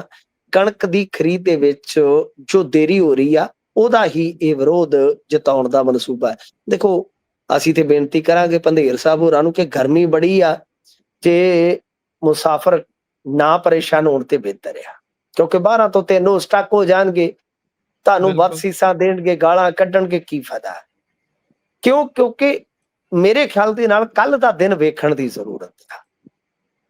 ਕੱਲ ਦਾ ਦਿਨ ਵੇਖਣ ਦੀ ਜ਼ਰੂਰਤ ਆ। ਇਹ ਮਸਲਾ ਉਲਝਿਆ ਕਿਉਂ ਆ? ਇਹਦੇ ਵਿੱਚ ਪੰਜਾਬ ਸਰਕਾਰ ਵੀ ਨਿਰੀ ਪੂਰੀ ਦੋਸ਼ੀ ਨਹੀਂ, ਕਿਉਂਕਿ ਮੈਂ ਤਾਂ ਦੇਖੋ ਗੱਲ ਸਿੱਧੀ ਕਰਦਾ ਹੁੰਦਾ। ਮੈਂ ਕੋਈ ਸਰਕਾਰ ਦਾ ਕੱਟੜ ਦੁਸ਼ਮਣ ਨਹੀਂ ਹੈ, ਨਾ ਮੈਂ ਸਰਕਾਰ ਦਾ ਕਦੇ ਦੋਸਤ ਬਣ ਸਕਿਆ। ਸਰਕਾਰ ਦੇ ਦੋਸਤ ਬਣ ਗਏ ਕੁਛ ਬੰਦੇ, ਵਧੀਆ ਆਪਣੇ ਨਾਲ ਹੁੰਦੇ ਸੀ ਕਦੇ। ਬਈ ਗੱਲ ਇਹ ਆ ਕਿ ਖਰੀਦ ਕਰਦੀ ਆ FCI। ਆਪਣੀਆਂ 3 ਕਿ 4 ਏਜੰਸੀਆਂ ਜਿਹੜੀਆਂ ਪ੍ਰਕਿਉਰ ਕਰਕੇ ਦਿੰਦੀਆਂ ਉਹਨਾਂ ਨੂੰ, ਠੀਕ ਹੈ ਜੀ। ਹੁਣ ਇਹ ਜਿਹੜੀਆਂ ਆਪਣੀਆਂ ਏਜੰਸੀਆਂ ਕਹਿੰਦੇ ਕਿ ਸਾਡਾ ਦਾਣਾ ਬਦਰੰਗ ਆ ਰਿਹਾ, ਟੋਟਾ ਵੀ ਆ ਰਿਹਾ। FCI ਨੇ ਨੋਰਮਸ ਦੇ ਮੁਤਾਬਕ ਸਾਡੇ ਤੋਂ ਅਨਾਜ ਉਦਾਂ ਦਾ ਲੈਣਾ, ਨੋਰਮਸ ਦੇ ਮੁਤਾਬਕ। ਤੇ ਜਦੋਂ ਅਸੀਂ ਹੈਂਡਓਵਰ ਕਰਾਂਗੇ ਮਾਲ, ਤੇ ਉਹਨਾਂ ਨੇ ਰਿਕਵਰੀ ਸਾਡੇ ਸਿਰ ਪਾ ਦੇਣੀ ਹੈ। ਹੁਣ ਇਹਦੇ 'ਚ ਪੰਜਾਬ ਸਰਕਾਰ ਦਾ ਕੋਈ ਦੋਸ਼ ਵੀ ਨਹੀਂ। ਕਿਉਂ? ਕਿਉਂਕਿ ਮੈਂ ਵਾਰ-ਵਾਰ ਕਹਿੰਦਾ ਕਿ FCI ਦੇ ਨੋਰਮਸ ਇਹੋ ਜਿਹਾ, ਵਾਕਿਆ ਇਹ ਜਿਹੜੇ ਇੰਸਪੈਕਟਰ ਨੇ ਜਾਂ ਜਿਹੜੀਆਂ ਏਜੰਸੀਆਂ ਦੇ ਅਧਿਕਾਰੀ ਆ ਫਸ ਜਾਂਦੇ ਆ। ਰਿਸ਼ਵਤ ਦਾ ਨੈਟਵਰਕ ਇੱਥੋਂ ਹੀ ਚੱਲਣਾ ਸਟਾਰਟ ਹੋ ਜਾਂਦਾ ਹੈ। ਬਹੁਤ ਵੱਡੀਆਂ ਰਿਕਵਰੀਆਂ, ਬਹੁਤ ਵੱਡਾ ਕੁਝ ਜੁਗਾੜਖਾਨਾ ਕਰਨਾ ਪੈਂਦਾ। ਸੋ ਇਸ ਵਾਸਤੇ ਇਹ ਸਾਰੀ ਦੀ ਸਾਰੀ ਕਹਿ ਲਓ ਕਿ ਗੇਮ ਗੁੰਝਲਦਾਰ ਹੋ ਗਈ ਆ। ਹੁਣ ਕੇਂਦਰ ਨੇ ਪਿੱਛੇ ਜੇ ਟੀਮਾਂ ਤੇ ਘਲਾਈਆਂ ਸਨ, ਉਹਨਾਂ ਨੇ ਸੈਂਪਲਿੰਗ ਕੀਤੀ ਆ। ਸ਼ਾਇਦ 1 ਅੱਧ ਦਿਨ ਤੱਕ ਦੱਸਦੇ ਆ ਕਿ ਆਰਡਰ ਆ ਜਾਣ ਕਿ ਬਦਰੰਗ ਟੋਟੇ ਦੇ ਵਿੱਚ ਜਾਂ ਕਹਿ ਲਓ ਕਿ ਮੋਇਸਚਰ ਦੇ ਵਿੱਚ ਕੋਈ ਛੋਟ ਦਿੱਤੀ ਜਾ ਸਕਦੀ ਆ। ਸੋ ਕਿਸਾਨ ਆਗੂਆਂ ਨੂੰ ਬੇਨਤੀ ਆ ਕਿ 1-2 ਦਿਨ ਜੇ ਉਹ ਇੰਤਜ਼ਾਰ ਕਰ ਲੈਣ ਤੇ ਬਿਹਤਰ ਹੋਏਗਾ, ਕਿਉਂਕਿ ਪੰਜਾਬੀ ਲੋਕ ਆ, ਸਾਨੂੰ ਜਿਹੜੇ ਬਾਹਰਲੇ ਲੋਕ ਆ, ਉਹਨਾਂ ਦੇ ਵੀ ਦੁੱਖ ਤਕਲੀਫ ਦੀ ਕਿਤੇ ਨਾ ਕਿਤੇ ਪੀੜ ਹੁੰਦੀ ਆ। ਜੀ ਬਿਲਕੁਲ। ਇਸ ਤੋਂ ਅੱਗੇ ਜੇਕਰ ਵਧੀਏ ਤਾਂ ਮਾਣਹਾਨੀ ਕੇਸ 'ਚ ਸੁਖਬੀਰ ਹੋਣੀ ਪੇਸ਼ ਨਹੀਂ ਹੋਏ। ਕਹਿੰਦੇ ਕਿਹੜਾ ਇਹ ਕੇਸ, ਕਿਹਦਾ ਨਾਲ ਜੁੜਿਆ ਹੋਇਆ ਕੇਸ ਹੈ ਜੀ ਇਹ? ਦੇਖੋ, ਇਹ ਵੀ ਕੇਸ ਤੇ ਜੁੜਿਆ ਹੋਇਆ ਵੈਸੇ ਇਨਕਲਾਬੀਆਂ ਦੇ ਨਾਲ ਹੀ ਆ, ਕਿਉਂਕਿ ਇੱਕ ਵਾਰੀ ਅਰਵਿੰਦ ਕੇਜਰੀਵਾਲ ਇੱਕ ਸਿੱਖ ਆਗੂ ਦੇ ਘਰ ਗਏ ਸਨ, ਤੇ ਸੁਖਬੀਰ ਸਿੰਘ ਬਾਦਲ ਨੇ ਉਹਨਾਂ ਦੇ ਪ੍ਰਤੀ ਸ਼ਬਦਾਵਲੀ ਇਸਤੇਮਾਲ ਕੀਤੀ ਸੀਗੀ, ਯਾਨੀ ਗਲਤ ਤਰੀਕੇ ਨਾਲ ਉਹਨਾਂ ਨੂੰ ਪੇਸ਼ ਕੀਤਾ ਗਿਆ ਸੀਗਾ। ਅਖੰਡ ਕੀਰਤਨੀ ਜਥਾ ਦੇ ਜਿਹੜੇ ਬੁਲਾਰੇ ਸਨ, ਮੁਹਾਲੀ ਦੇ ਨਿਵਾਸੀ ਆ ਰਜਿੰਦਰਪਾਲ ਸਿੰਘ ਜੀ, ਉਹਨਾਂ ਨੇ ਫਿਰ ਇਸ ਸ਼ਬਦਾਵਲੀ, ਇਸ ਸਟੇਟਮੈਂਟ ਦੀ ਕਹਿ ਲਓ ਕਿ ਲੜਾਈ ਲੜੀ ਕਿ ਮੇਰੀ ਮਾਂ ਨਾਨੀ ਹੋਈ ਆ। ਸੋ ਉਸ ਕਰਕੇ ਇਹਨਾਂ ਨੂੰ ਮੁਕੱਦਮੇ ਦਾ ਸਾਹਮਣਾ ਕਰਨਾ ਪੈ ਰਿਹਾ। ਤੇ 8 ਸਾਲ ਪੁਰਾਣਾ ਇਹ ਮੁਕੱਦਮਾ, ਜਿਹਦੇ ਵਿੱਚ ਅੱਜ ਚੰਡੀਗੜ੍ਹ ਜ਼ਿਲ੍ਹਾ ਕੋਰਟ 'ਚ ਪੇਸ਼ੀ ਸੀਗੀ। ਸੁਖਬੀਰ ਸਿੰਘ ਬਾਦਲ ਦੇ ਜਿਹੜੇ ਵਕੀਲ ਹੈ ਰਜੇਸ਼ ਰਾਏ, ਇਹਨਾਂ ਨੇ ਪੇਸ਼ੀ ਤੋਂ ਛੋਟ ਦੀ ਅਰਜ਼ੀ ਦਾਇਰ ਕਰਦੇ ਹੋਏ ਵਿਅਕਤੀਗਤ ਰੂਪ ਦੇ ਵਿੱਚ ਪੇਸ਼ ਨਾ ਹੋਣ ਦੀ ਛੋਟ ਕੋਰਟ ਨੂੰ ਕਿਹਾ ਕਿ ਦੇ ਦਿੱਤੀ ਜਾਵੇ, ਤੇ ਇਹਦੇ ਕਰਕੇ ਇਹ ਅੱਜ ਫਿਰ ਪੇਸ਼ੀ ਤੇ ਨਹੀਂ ਪਹੁੰਚੇ। ਤਾਂ ਦੇਖੋ ਗੱਲ ਇਹ ਆ ਕਿ ਅਰਵਿੰਦ ਕੇਜਰੀਵਾਲ ਆਏ ਸਨ, ਉਹਨਾਂ ਦੇ ਘਰੇ ਰੁਕੇ, ਖਾਣਾ ਖੂਣਾ ਖਾਧਾ, ਤੇ ਉਸ ਤੋਂ ਬਾਅਦ ਫਿਰ ਸੁਖਬੀਰ ਸਿੰਘ ਬਾਦਲ ਨੇ ਜਿਹੜੀ ਸ਼ਬਦਾਵਲੀ ਵਰਤੀ ਸੀਗੀ ਕਿ ਇਹ ਤੇ ਜੀ ਗੱਲ ਇਹ ਆ ਕਿ ਪ੍ਰਤੀਬੰਧਿਤ ਅੱਤਵਾਦੀ ਸੰਗਠਨ ਆ, ਬੱਬਰ ਖਾਲਸਾ ਇੰਟਰਨੈਸ਼ਨਲ ਦਾ ਰਾਜਨੀਤਿਕ ਫਰੰਟ ਹੈ, ਵਗੈਰਾ ਵਗੈਰਾ। ਤਾਂ ਉਹਦੇ ਕਰਕੇ ਹੀ ਇਹ ਮਾਮਲਾ ਇੱਥੋਂ ਤੱਕ ਗਿਆ ਸੀ। ਤੇ ਮੇਰੇ ਖਿਆਲ ਦੇ ਨਾਲ ਦੇਖੋ, ਸੁਖਬੀਰ ਸਿੰਘ ਬਾਦਲ ਆ ਜਿਹੜੇ, ਇਹਨਾਂ ਨੂੰ ਕਾਨੂੰਨੀ ਲੜਾਈ ਜਿਹੜੀ ਆ ਉਹ ਆਪਦੀ ਕਿਸੇ ਨਾ ਕਿਸੇ ਤਰੀਕੇ ਨਾਲ ਨਿਬੇੜ ਲੈਣੀ ਚਾਹੀਦੀ ਸੀ, ਚਾਹੇ ਉਹ ਜਨਤਕ ਤੌਰ ਤੇ। ਜਦੋਂ ਤੁਸੀਂ ਇੰਨੇ ਵੱਡੇ ਵੱਡੇ ਮਾਮਲਿਆਂ 'ਚ ਮਾਫੀਆਂ ਮੰਗੀਆਂ ਨੇ, ਠੀਕ ਹੈ ਜੀ, ਤੁਹਾਡੀ ਸਟੇਟਮੈਂਟ ਜਿਹੜੀ ਉਹ ਕਿਸੇ ਵੀ ਤਰੀਕੇ ਨਾਲ ਵਾਜਬ ਨਹੀਂ ਸੀ। ਤੁਸੀਂ ਰਜਿੰਦਰਪਾਲ ਸਿੰਘ ਦੇ ਘਰੇ ਜਾਂਦੇ ਜਾਂ ਕੁਝ ਵੀ ਆ, ਜਾਂ ਪਬਲਿਕ ਪਲੇਟਫਾਰਮ ਤੇ ਆ ਕੇ ਕਹਿ ਦਿੰਦੇ ਕਿ ਹਾਂ ਉਦੋਂ ਰਾਜਨੀਤਿਕ ਸਟੇਟਮੈਂਟ ਬਣਾ ਦਿੱਤੀ ਗਈ ਜਾਂ ਬਣ ਗਈ, ਤਾਂ ਮੇਰੇ ਖਿਆਲ ਦੇ ਨਾਲ ਐਡਾ ਕੋਈ ਵੱਡਾ ਮੁੱਦਾ ਨਹੀਂ ਹੁੰਦਾ। ਤਾਂ ਪਰ ਇਹ ਮੁੱਦਾ ਜਿਹੜਾ ਕਾਨੂੰਨੀ ਤੌਰ ਤੇ ਹੁੰਦਾ, ਕਿੰਨੀ ਕੁ ਵਾਰੀ ਪੇਸ਼ੀ ਤੋਂ ਛੋਟ ਲੈ ਲੋਗੇ, ਅਖੀਰ ਤੇ ਪੇਸ਼ ਹੋਣਾ ਹੀ ਪੈਣਾ ਨਾ, ਉਹ ਮੁਕੱਦਮਾ ਤੇ ਚੱਲਦਾ ਹੀ ਰਹਿਣਾ। ਤਾਂ ਭਾਰ ਹਮੇਸ਼ਾ ਤੁਹਾਡੇ ਮੋਢਿਆਂ ਤੇ ਪਿਆ ਰਹਿੰਦਾ ਮੁਕੱਦਮੇ ਦਾ, ਗੁਰਪ੍ਰੀਤ। ਜੀ ਬਿਲਕੁਲ ਬਿਲਕੁਲ। ਇਸ ਤੋਂ ਅੱਗੇ ਵਧਦੇ ਆ ਤਾਂ ਮੁੱਖ ਮੰਤਰੀ ਨੇ ਵਿਧਾਇਕਾਂ ਤੇ ਮੰਤਰੀਆਂ ਦੀ ਕਲਾਸ ਲਾਈ ਹੈ, ਕਹਿੰਦੇ ਇਹ ਕਲਾਸ ਖਾਸੀ ਲੱਗੀ ਹੈ ਵੀ ਭਾਈ ਲਾਈਨ ਤੇ ਆਓ। ਇਹ ਦੇਖੋ, ਇਹ ਕਲਾਸ ਤੇ ਜਾਇਜ਼ ਵੀ ਜੀ, ਕਿਉਂਕਿ ਦੇਖੋ ਕੰਮ ਖਰਾਬ ਵੀ ਬਹੁਤ ਹੋ ਰਿਹਾ ਗੁਰਪ੍ਰੀਤ। ਇਹਨਾਂ ਦੇ ਕੁਝ ਵਿਧਾਇਕ ਬਹੁਤ ਅੱਛਾ ਕੰਮ ਕਰ ਰਹੇ। ਇੱਕ ਤੇ ਤੁਹਾਡੇ ਨਾਂ ਸਰਨਾਵੀ ਹੈ ਨਾ ਇੱਧਰ ਸਰਦੂਲਗੜ੍ਹ ਤੋਂ, ਤੁਸੀਂ ਉਹਨਾਂ ਦਾ ਕੰਮ ਦੇਖ ਲਓ, ਜਾਂ ਹੋਰ ਕਈ ਵਿਧਾਇਕ ਜੇ ਤੁਸੀਂ ਲੱਭਣ ਟੁਰੋਗੇ, ਤੁਸੀਂ ਕਈਆਂ ਦਾ ਤਾਂ ਨਾਂ ਹੀ ਨਹੀਂ ਸੁਣਿਆ ਹੋਣਾ ਕਦੇ, ਵਿਚਾਰੇ ਵਿਵਾਦਾਂ 'ਚ ਹੀ ਨਹੀਂ ਆਏ। ਮਸਤ ਮੌਲਾ, ਬਣ ਮਸਤ ਮੌਲਾ ਤੇ ਲੁੱਟ ਨਜ਼ਾਰੇ ਜ਼ਿੰਦਗੀ ਦੇ, ਇੱਥੇ ਟੈਨਸ਼ਨ ਲੈ ਲੈ ਕੇ ਵੱਡੇ ਵੱਡੇ ਰੁੜ ਗਏ ਨੇ। ਤਾਂ ਇਦਾਂ ਦੇ ਹੈਗੇ ਨੇ, ਪਰ ਕਈ ਵਿਧਾਇਕਾਂ ਨੇ, ਕਈ ਮੰਤਰੀਆਂ ਨੇ ਤੇ ਇਹਨਾਂ ਦੀ ਮਿੱਟੀ ਪਲੀਤ ਕਰਨ ਦਾ ਠੇਕਾ ਚੁੱਕ ਲਿਆ, ਟੈਂਡਰ ਲੈ ਲਿਆ ਜੀ। ਆਹ ਵੇਖੋ ਨਾ ਹੁਣ ਟਰਾਲੀ ਵਾਲੇ ਮਾਮਲੇ 'ਚ, ਕਿ ਇੱਕ ਪਾਸੇ ਸਰਕਾਰ ਤੇ ਮਸ਼ਹੂਰੀਆਂ ਦੇ ਰਹੀ ਆ ਕਿ ਅਸੀਂ 1000-1500 ਰੁਪਈਆ ਬੀਬੀਆਂ ਦੇ ਖਾਤਿਆਂ 'ਚ ਪਾਇਆ ਵਾ, ਅਸੀਂ ਜੀ ਬੇਅਦਬੀਆਂ ਦੇ ਖਿਲਾਫ ਬਿੱਲ ਲੈ ਕੇ ਆਏ ਆ। ਇਹ ਤੇ ਮਸ਼ਹੂਰੀਆਂ ਕਰ ਰਹੇ ਨੇ। ਉਹ ਵੇਖਿਆ ਨਹੀਂ ਸੰਧਵਾ ਸਾਹਿਬ ਕਿਵੇਂ ਨਿਲੱਜਤਾ ਦੇ ਨਾਲ ਸਮਾਣਾ ਟਾਵਰ ਤੇ ਪਹੁੰਚੇ ਹੋਏ ਸਨ ਬਈ, ਕਿਸੇ ਵੇਲੇ ਕੀ ਕਹਿੰਦੇ ਸੀ। ਅੱਜ ਬਹੁਤ, ਮੈਂ ਕਹੂੰਗਾ ਵੈਸੇ ਸਪੀਕਰ ਨੂੰ ਤੇ ਇਹੋ ਜਿਹੇ ਕੰਮਾਂ 'ਚ ਜਾਣਾ ਹੀ ਨਹੀਂ ਚਾਹੀਦਾ, ਤੇ ਪਾਰਟੀ ਲਈ ਰਾਜਨੀਤਿਕ ਰਸਤਾ ਪੱਧਰਾ ਕਰਦੇ ਫਿਰਦੇ ਆ, ਧਾਰਮਿਕ ਸੈਂਟੀਮੈਂਟ ਨੂੰ ਨਾਲ ਜੋੜ ਕੇ ਜਾਂ ਵਰਤ ਕੇ। ਹੁਣ ਕਿੱਧਰ ਗਿਆ? ਜੇ ਇਹਨਾਂ ਨੂੰ ਆਮ ਆਦਮੀ ਪਾਰਟੀ ਦੇ ਨਾਲ ਸੰਬੰਧਿਤ ਕੋਈ ਔਖਾ ਸਵਾਲ ਕਰ ਲਿਓ, ਕਿਤੇ ਤੁਹਾਨੂੰ ਗਾਏ ਬਗਾਏ ਮਿਲ ਜਾਣ, ਇਹ ਮੇਰੀ ਗਰੰਟੀ ਆ, ਲਿਖ ਕੇ ਰੱਖ ਲਾ ਜੀ। ਤੇ ਕਹਿਣਗੇ ਨਹੀਂ ਨਹੀਂ ਜੀ, ਮੈਂ ਤੇ ਆਪਦੇ ਅਹੁਦੇ ਦੀ ਗਰਿਮਾ ਨੂੰ ਸਮਝਦਿਆਂ ਮੈਂ ਨਹੀਂ ਟਿੱਪਣੀ ਕਰ ਜੀ। ਤਾਂ ਇੱਥੇ ਕੀ ਆ ਕਿ ਹੁਣ ਤਾਂ ਭੱਜ ਕੇ ਤੁਸੀਂ ਉੱਥੇ ਚਲੇ ਗਏ, ਕਿਉਂ? ਕਿਉਂਕਿ ਫਸੇ ਹੋ। ਤਾਂ ਫਿਲਹਾਲ ਉਹਨਾਂ ਨੇ ਕਿਹਾ ਕਿ ਨਹੀਂ ਨਹੀਂ, ਜਦੋਂ ਤੱਕ ਦਸਤਖਤ ਨਹੀਂ ਹੁੰਦੇ ਗਵਰਨਰ ਦੇ, ਅਸੀਂ ਤਾਂ ਤੁਹਾਨੂੰ ਲਾਗੇ ਨਹੀਂ ਆਉਣ ਦਿੰਦੇ। ਫਿਲਹਾਲ ਗੱਲ ਇਹ ਆ ਕਿ ਜਦੋਂ ਆਪਾਂ ਇਸ ਤਰ੍ਹਾਂ ਦਾ ਮਾਹੌਲ ਦੇਖਦੇ ਆ ਨਾ, ਤਾਂ ਇਹਨਾਂ ਦੇ ਕੁਝ ਮੰਤਰੀ ਜਿਹੜੇ ਆ ਹੁਣ ਟਰਾਲੀ ਵਾਲੇ ਰੌਲੇ 'ਚ ਉਲਝ ਗਏ। ਇਸ ਤੋਂ ਪਹਿਲਾਂ ਜੇ ਤੁਸੀਂ ਵੇਖੋਗੇ, ਕਈ ਵਿਧਾਇਕ ਜਿਹੜੇ ਆ ਉਹ ਰਫੜਾਂ 'ਚ ਫਸੇ। ਹਰਮੀਤ ਪਠਾਨ ਮਾਜਰਾ ਤੋਂ ਲੈ ਕੇ ਕਿੰਨੇ, ਰਮਨ ਅਰੋੜਾ ਤੱਕ ਕਿੰਨੇ ਅਰੈਸਟ ਹੋ ਗਏ। ਤਾਂ ਫਿਰ ਹੁਣ ਬਚਿਆ ਕੀ ਆ? ਉਹ ਕਹਿੰਦੇ ਹੋਣੇ ਆ ਕਲਾਸ ਲਾ ਕੇ। ਅੱਜ ਟ੍ਰਿਬਿਊਨ ਨੇ ਖਬਰ ਲਾਈ ਆ, ਪਤਾ ਨਹੀਂ ਉਹਨਾਂ ਨੂੰ ਕਿਵੇਂ ਇੰਨੀ ਸਟੀਕ ਜਾਣਕਾਰੀ ਮਿਲੀ, ਮੈਂ ਤਾਂ ਹੈਰਾਨ ਸਾਂ ਕਿ ਭਗਵੰਤ ਮਾਨ ਤੇ ਬਹੁਤ ਗਰਮ ਮਿਜ਼ਾਜ ਦੇ ਨਾਲ ਇਹਨਾਂ ਨੂੰ ਪੇਸ਼ ਆਏ ਨੇ ਕੁਝ ਵਿਧਾਇਕਾਂ ਨੂੰ। ਇੱਥੋਂ ਤੱਕ ਕਿਹਾ ਕਿ ਤੁਹਾਡੇ ਰਿਸ਼ਤੇਦਾਰ ਜਿਹੜੇ ਬੇਲੋੜਾ ਦਖਲ ਦੇ ਰਹੇ ਨੇ ਦਫ਼ਤਰਾਂ 'ਚ। ਇਹ ਸੱਚ ਆ। ਮੈਂ ਬਿਲਕੁਲ ਭਗਵੰਤ ਮਾਨ ਦੀ ਗੱਲ ਦੇ ਨਾਲ ਅੱਖਰ ਸਹਿਮਤ ਹਾਂ ਗੁਰਪ੍ਰੀਤ। ਇੱਥੇ ਇੱਕ ਪਰਿਵਾਰਕ ਕਲੇਸ਼ ਹੋਇਆ ਇੱਕ ਵਿਧਾਇਕ ਦਾ, ਵਿਧਾਇਕਾ ਕਹਿ ਲਓ, ਉਹ ਪਰਿਵਾਰਕ ਕਲੇਸ਼ ਹੋਇਆ। ਤੁਸੀਂ ਵੀਡੀਓ ਵੀ ਦੇਖੀ ਹੋਣੀ ਹੈ। ਚਲੋ ਮੈਂ ਬਹੁਤਾ ਜ਼ਖਮਾਂ ਨੂੰ ਖਰੀਦਣ ਦੇ ਵਿੱਚ ਨਾ ਯਕੀਨ ਨਹੀਂ ਰੱਖਦਾ। ਉਸ ਝਗੜੇ ਦੀ ਵਜ੍ਹਾ ਕੀ ਸੀ? ਮੀਆਂ ਬੀਵੀ ਦਾ ਝਗੜਾ ਸੀ, ਵੈਸੇ ਉਹ ਵਾਇਰਲ ਹੋ ਗਿਆ ਸੀ, ਤੁਹਾਨੂੰ ਯਾਦ ਹੋਣਾ, ਬਹੁਤ ਵਾਇਰਲ ਹੋਈ ਸੀ ਵੀਡੀਓ। ਹਾਂਜੀ ਹਾਂਜੀ, ਚਲੋ ਉਹਨਾਂ ਦਾ ਫਿਰ ਬਹੁਤ ਵਧੀਆ ਜੀਵਨ ਚੱਲਦਾ ਹੁਣ, ਆਪਾਂ ਤਾਂ ਕਰਕੇ ਉਹਨਾਂ ਦੇ ਜ਼ਖਮ ਨਹੀਂ ਖੁਰੇਦਾਂਗੇ। ਅੱਛਾ, ਉਹਦਾ ਕਾਰਨ ਕੀ ਸੀਗਾ? ਉਹ ਮਾਲਵੇ 'ਚ ਹੋਇਆ ਸੀਗਾ ਨਾ, ਤੇ ਮੈਂ ਬਹੁਤ ਚੰਗੀ ਤਰ੍ਹਾਂ ਜਾਣਦਾ, ਮੈਂ ਉਸ ਪਰਿਵਾਰ ਨੂੰ ਬਹੁਤ ਚੰਗੀ ਤਰ੍ਹਾਂ। ਉਹ ਰੌਲਾ ਮੀਆਂ ਬੀਵੀ ਦਾ ਨਹੀਂ ਸੀ, ਉਹ ਅੱਛਾ ਤਾਲਮੇਲ ਨਾਲ ਕੰਮ ਕਰਦਾ। ਰੌਲਾ ਇਹ ਸੀ ਕਿ ਉੱਥੇ ਮਤਲਬ ਕਿ ਇੱਕ ਪਰਿਵਾਰ ਦੇ ਜ਼ਿਆਦਾ ਜੀ ਜਿਹੜੇ ਆ ਨਾ, ਉਹ ਜੀ ਕਰਵਾਉਣ 'ਚ ਲੱਗੇ ਹੋਏ ਸਨ। ਸਮਝ ਗਏ ਤੁਸੀਂ ਕਿ ਇੱਧਰ ਮੂੰਹ ਮਾਰਦੇ ਆ। ਤਾਂ ਇੱਥੋਂ ਰੌਲਾ ਪੈ ਰਿਹਾ ਸੀਗਾ ਕਿ ਆਪਾਂ ਮਸਾਂ ਜਿੱਤੇ ਆ ਬਈ, ਆਪਾਂ ਨੂੰ ਆਪਦੀ ਟੀਮ ਸੈੱਟ ਕਰਨੀ ਚਾਹੀਦੀ ਹੈ। ਤਾਂ ਮੀਆਂ ਬੀਬੀ ਦਾ ਝਗੜਾ ਇੱਥੋਂ ਬਣਿਆ ਸੀ। ਫਿਰ ਬਾਅਦ 'ਚ ਸਾਰਾ ਮਾਮਲਾ ਠੀਕ ਹੋ ਗਿਆ। ਤੇ ਤੁਸੀਂ ਦੇਖੋ, ਕਈ ਮੰਤਰੀਆਂ ਦੇ ਜੀ ਜਿਹੜੇ ਆ ਉਹ ਚੰਡੀਗੜ੍ਹ 'ਚ ਬੈਠੇ ਨੇ, ਕਾਹਦੇ ਲਈ? ਉਹ ਬਸ ਆਇਆ ਗਿਆ ਜਿਹੜਾ ਉਹ ਡੀਲ ਕਰਨ ਲਈ। ਸਮਝ ਗਏ ਤੁਸੀਂ? ਆਏ ਗਏ ਨੂੰ ਦੇਖਣ, ਵਿਭਾਗਾਂ ਦੇ ਜਿਹੜੇ ਆਉਂਦੇ ਆ ਕੰਮਕਾਰ, ਆਏ ਗਏ ਨੂੰ ਦੇਖਣ, ਉਹਦੇ ਨਾਲ ਡੀਲ ਕਰ ਲੈ, ਉਹ ਡੀਲ ਉਹ ਕਰਦੇ ਆ।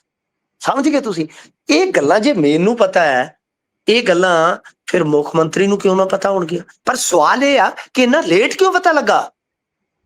ਅਸੀਂ ਤੇ ਜਦੋਂ ਤੁਸੀਂ ਸਹੁੰ ਚੁੱਕੀ ਸੀਗੀ 16 ਮਾਰਚ ਸੀ ਸ਼ਾਇਦ ਉਹ ਦਿਨ, ਤੇ ਮੈਂ ਤੇ 20 22 25 ਤਰੀਕ ਤੋਂ ਹੀ ਲੱਗ ਗਿਆ ਸੀਗਾ ਕਿ ਬਾਈ ਕੰਮ ਚੱਲ ਪਿਆ, ਯੂਨੀਅਨਾਂ 'ਚ ਕੰਮ ਚੱਲ ਪਿਆ, ਇੱਧਰ ਚੱਲ ਪਿਆ, ਉੱਧਰ ਚੱਲ ਪਿਆ। ਸੋ ਠੀਕ ਆ, ਕਲਾਸ ਲਾਈ ਆ, ਕਾਫੀ ਤਾੜਿਆ, ਮੰਤਰੀਆਂ ਨੂੰ ਕਿਹਾ ਕਿ ਆਪਦਾ ਇਹ ਕੰਮ ਸੁਧਾਰੋ, ਨਹੀਂ ਤਾਂ ਪਾਰਟੀ ਨੂੰ ਕੰਮ ਲੈਣਾ ਆਉਂਦਾ, ਮਤਲਬ ਕਿ ਕਿਸੇ ਹੋਰ ਨੂੰ ਤੁਹਾਡੀ ਜਗ੍ਹਾ ਤੇ ਰਿਪਲੇਸ ਕੀਤਾ ਜਾ ਸਕਦਾ ਹੈ। ਤਾਂ ਚੰਗੀ ਗੱਲ ਆ ਬਾਈ, ਇਹ ਅਗਵਾਨੂ ਨੇ, ਚਾਹੇ ਅਰੋੜਾ ਸਾਹਿਬ ਆ, ਚਾਹੇ ਸਿਸੋਦੀ ਹੈ, ਚਾਹੇ ਮਾਨ, ਤਾਂ ਇਹਨਾਂ ਦਾ ਹੱਕ ਬਣਦਾ ਹੈ। ਤੇਰਾ ਹੱਕ ਬਣਦਾ, ਤੂੰ ਜੋ ਮਰਜ਼ੀ ਕਹਿ, ਨਹੀਂ ਤੇਰਾ ਹੱਕ ਬਣਦਾ। ਤਾਂ ਗੱਲ ਇਹ ਆ ਕਿ ਭਾਈ ਇਹ ਤੁਸੀਂ ਬਹੁਤ ਲੇਟ ਸਟਾਰਟ ਕੀਤਾ। ਤੁਹਾਡੀ ਕਲਾਸ ਤਾਂ ਹੁਣ ਕਈਆਂ ਤੇ ਤਾਂ ਅਸਰ ਹੀ ਨਹੀਂ ਹੋਣਾ, ਕਿਉਂ? ਕਈਆਂ ਨੇ ਉਮੀਦ ਹੀ ਲਾ ਲਈ ਆ ਕਿ ਕਦੇ ਜ਼ਿੰਦਗੀ ਚ ਹੁਣ ਦੁਬਾਰਾ ਸਰਪੰਚ ਨਹੀਂ ਬਣ ਸਕਦੇ, ਜੋ ਬਣ ਸਕਦਾ ਬਣਾ ਲਈਏ। ਬਿਲਕੁਲ ਬਿਲਕੁਲ, ਇਸੇ ਤਰੀਕੇ ਦੀ ਗੱਲਬਾਤ ਹੈ। ਤੇ ਉਧਰ ਪਾਕ ਫੌਜ ਦੇ ਮੁਖੀ ਈਰਾਨ ਪਹੁੰਚੇ ਨੇ ਜੀ। ਇਹ ਵੀ ਵੱਡੀਆਂ ਗੱਲਾਂ ਬਾਤਾਂ ਹੋਈਆਂ ਪਈਆਂ ਨੇ ਗੁਰਪ੍ਰੀਤ। ਜੰਗ ਦਾ ਮਾਹੌਲ ਹੈ, ਜੰਗ ਦਾ ਮਾਹੌਲ ਦੇ ਵਿੱਚ ਕਦੇ ਕਦੇ ਸ਼ਾਂਤੀ ਦੀ ਗੱਲ ਹੋ ਜਾਂਦੀ ਹੈ ਤੇ ਸਾਨੂੰ ਐ ਲੱਗਦਾ ਕਿ ਕੰਮ ਠੀਕ ਹੋ ਜਾਏਗਾ। ਤਾਂ ਪਹਿਲਾਂ ਤਾਂ ਡੋਨਾਲਡ ਟਰੰਪ ਦੀ ਬੜੀ ਕਹਿੰਦੇ ਕਿ ਇੱਕ ਤਗੜੀ ਸਟੇਟਮੈਂਟ ਆਈ ਹੈ ਕਿ ਜਾਰਜੀਆ ਮੈਲੋਨੀ ਦੇ ਖਿਲਾਫ, ਉਹ ਕਹਿੰਦੇ ਕਿ ਈਰਾਨ ਦੇ ਖਿਲਾਫ ਜੰਗ ਦੇ ਵਿੱਚ ਅਮਰੀਕਾ ਦਾ ਸਾਥ ਨਹੀਂ ਦਿੱਤਾ ਤੇ ਹਿੰਮਤ ਨਹੀਂ ਦਿਖਾਈ। ਅਜੇ ਚ ਸ਼ਾਂਤੀ ਦੀ ਗੱਲ ਕਰਨਾ ਬੇਕਾਰ ਆ। ਇਟਾਲੀਅਨ ਅਖਬਾਰ ਨੂੰ ਦਿੱਤੇ ਇੰਟਰਵਿਊ ਦੇ ਵਿੱਚ ਟਰੰਪ ਕਹਿ ਰਹੇ ਆ ਕਿ ਮੈਂ ਹੈਰਾਨ ਆ, ਮੈਂ ਤਾਂ ਸੋਚਿਆ ਸੀ ਕਿ ਉਹਨਾਂ ਦੇ ਵਿੱਚ ਹਿੰਮਤ ਹੈ, ਲੇਕਿਨ ਮੈਂ ਗਲਤ ਸੀ। ਯਾਨੀ ਕਾਫੀ ਟੀਕਾ ਟਿੱਪਣੀ ਇੱਧਰ ਚੱਲ ਰਹੀ ਆ। ਇੱਧਰ ਜੇ ਆਪਾਂ ਵੇਖੀਏ, ਹੁਣੇ ਖਬਰ ਬ੍ਰੇਕ ਹੋਈ ਆ ਕਿ ਮੁਨੀਰ ਫੌਜ ਮੁਖੀ, ਜਿਹੜੇ ਪਾਕਿਸਤਾਨ ਦੇ ਫੌਜ ਮੁਖੀ, ਉਹ ਪਹੁੰਚ ਗਏ ਨੇ ਜੀ। ਉਹ ਪਹੁੰਚ ਗਏ ਨੇ ਇਸ ਵੇਲੇ ਈਰਾਨ। ਇੱਧਰ ਹਾਰਮੋਜ਼ ਦੇ ਵਿੱਚ ਵੀ ਹਲਚਲ ਹੈ, ਕਿਉਂਕਿ ਮੈਂ ਤੁਹਾਨੂੰ ਦੱਸਿਆ ਸੀ, ਸ਼ਾਇਦ ਜੇ ਨਹੀਂ ਤਾਂ ਫਿਰ ਦੁਬਾਰਾ ਦੱਸ ਦੇਣਾ, ਕਿ ਇਹ ਜਿਹੜਾ ਬਲੌਕੇਡ ਖੜਾ ਕੀਤਾ ਗਿਆ ਸੀਗਾ, ਟਰੰਪ ਦੀ ਜਿਹੜੀ ਨੀਤੀ ਸੀਗੀ, ਉਹ ਕੱਲੇ ਯਦਾਂ ਕਹਿ ਲਈਏ ਕਿ ਸਿਰਫ ਚਾਈਨਾ ਵਾਸਤੇ ਸੀਗਾ। ਕਿਉਂਕਿ ਦੂਜਿਆਂ ਨੂੰ ਰੋਕ ਨਹੀਂ ਰਹੇ, ਤੇ ਜਿਹੜੇ ਆਪਾਂ ਕਹੀਏ ਯੂਰਪੀ ਦੇਸ਼ ਆ, ਉਹ ਕਲਪ ਰਹੇ ਆ, ਉਹ ਡੋਨਾਲਡ ਟਰੰਪ ਦੇ ਨਾਲ ਵੀ ਨਹੀਂ ਹੈਗੇ। ਤੇ ਜਿਨ੍ਹਾਂ ਨੂੰ ਈਰਾਨ ਚਾਹੁੰਦਾ ਹੈ, ਈਰਾਨ ਦੇ ਮਿੱਤਰ, ਉਹ ਜਾ ਵੀ ਰਹੇ ਸੀ। ਰੌਲਾ ਪੈ ਰਿਹਾ ਸੀ ਇਕੱਲੇ ਚਾਈਨਾ ਦਾ। ਚਾਈਨਾ ਦੇ ਅੱਜ ਇੱਕ ਦੱਸਦੇ ਆ ਕਿ ਟੈਂਕਰ ਨੂੰ ਜਿਹੜਾ ਹੈ ਉਹ ਹਾਰਮੋਜ਼ ਤੋਂ ਇਹਨਾਂ ਦੀ ਵਾਰਸ਼ਿਪ ਨੇ ਨਹੀਂ ਲੰਘਣ ਦਿੱਤਾ, ਯਾਨੀ ਬਲੌਕੇਡ ਜਿਹੜੀ ਆ ਪਹਿਲੀ ਵਾਰੀ ਅਮਲ ਚ ਆਈ ਆ। ਤਾਂ ਫਿਲਹਾਲ ਈਰਾਨ ਦੀ ਵੀ ਧਮਕੀ ਆਈ ਆ। ਹੁਣ ਤੋਂ 5-7 ਮਿੰਟ ਪਹਿਲਾਂ ਖਬਰ ਬ੍ਰੇਕ ਹੋ ਰਹੀ ਸੀ ਕਿ ਜੇਕਰ ਅਮਰੀਕਾ ਨੇ ਹਾਰਮੋਜ਼ ਤੇ ਉਹਦੇ ਨਾਲ ਬੰਦਰਗਾਹਾਂ ਤੇ ਇਸ ਤਰ੍ਹਾਂ ਕੋਈ ਨਾਕੇਬੰਦੀ ਕੀਤੀ, ਤਾਂ ਫਿਰ ਉਹ ਰੈਡ ਸੀ, ਓਮਾਨ ਸਾਗਰ ਤੇ ਪਰਸ਼ੀਅਨ ਗਲਫ ਨੂੰ ਵੀ ਸਮੁੰਦਰੀ ਵਪਾਰ ਵਾਸਤੇ ਚੋਕ ਕਰ ਦੇਣਗੇ। ਵੱਡੀ ਗੱਲ ਆ। ਪਰ ਜਿਹੜੀ ਵੱਡੀ ਤੇ ਚੰਗੀ ਗੱਲ ਆ ਕਿ ਈਰਾਨ ਦੇ ਵਿਦੇਸ਼ ਮੰਤਰੀ ਅਬਾਸ ਅਰਾਗਚੀ ਦੇ ਨਾਲ ਅਸੀਮ ਮੁਨੀਰ ਦੀ ਗੱਲਬਾਤ ਜਿਹੜੀ ਆ ਉਹ ਸਟਾਰਟ ਹੋ ਚੁੱਕੀ ਆ, ਕਿਉਂਕਿ ਸਵਾਗਤ ਹੋ ਗਏ ਨੇ। ਤਾਂ ਗੱਲ ਇਹ ਆ ਕਿ ਹੁਣ ਦੇਖਣਾ ਹੀ ਹੋਏਗਾ ਕਿ ਸੀਜ਼ ਫਾਇਰ ਦੀ ਜਿਹੜੀ ਆ ਉਹ ਪਹਿਲੀ ਗੱਲ ਹੈ ਤਰੀਕ ਵੱਧਦੀ ਹੈ ਕਿ ਨਹੀਂ। ਫਿਰ ਡਾਇਲੌਗ ਜਿਹੜਾ ਕਿ ਡੋਨਾਲਡ ਟਰੰਪ ਨੇ ਪਿੱਛੇ ਜਿਹੇ ਸੰਕੇਤ ਦਿੱਤਾ ਹੈ ਕਿ ਦੂਸਰੇ ਦੌਰ ਦੀ ਗੱਲਬਾਤ ਹੋ ਸਕਦੀ ਆ, ਹਾਲੇ ਟਾਈਮ ਫਿਕਸ ਨਹੀਂ ਹੈ। ਮੁਨੀਰ ਚਲੇ ਗਏ ਆ, ਗੱਲਬਾਤ ਹੁਣ ਹੁੰਦੀ ਹੈ ਕਿ ਨਹੀਂ ਹੁੰਦੀ, ਕਾਫੀ ਜ਼ਿਆਦਾ ਇਸ ਮਾਮਲੇ ਦੇ ਵਿੱਚ ਨਿਗਾਹ ਜਿਹੜੀ ਆ ਬਣੀ ਰਹੇਗੀ। ਤਾਂ ਕੁੱਲ ਮਿਲਾ ਕੇ ਆਪਾਂ ਕਹਿ ਸਕਦੇ ਹਾਂ ਕਿ ਇਸ ਵੇਲੇ ਹੁਣ ਇੱਕ ਫੈਸਲਾਕੁਨ ਦੌਰ ਆ। ਸ਼ਾਇਦ ਜਾਂ ਤਾਂ ਟਿਕ ਟਕਾ ਹੋ ਜਾਏਗਾ ਤੇ ਜਾਂ ਟਿਕ ਟਕਾ ਜਿਹੜਾ ਮਾੜਾ ਮੋਟਾ ਹੋਇਆ ਉਹ ਟੁੱਟ ਜਾਏਗਾ। ਬਿਲਕੁਲ, ਇਸੇ ਦੇ ਨਾਲ ਪ੍ਰੋਗਰਾਮ ਦਾ ਸਮਾਂ ਇੱਥੇ ਹੀ ਸਮਾਪਤ ਹੁੰਦਾ ਹੈ। ਤੁਸੀਂ ਜੁੜੇ ਜਾਣਕਾਰੀਆਂ ਸਾਂਝੀਆਂ ਕੀਤੀਆਂ, ਬਹੁਤ ਬਹੁਤ ਧੰਨਵਾਦ ਜੀ। ਧੰਨਵਾਦ।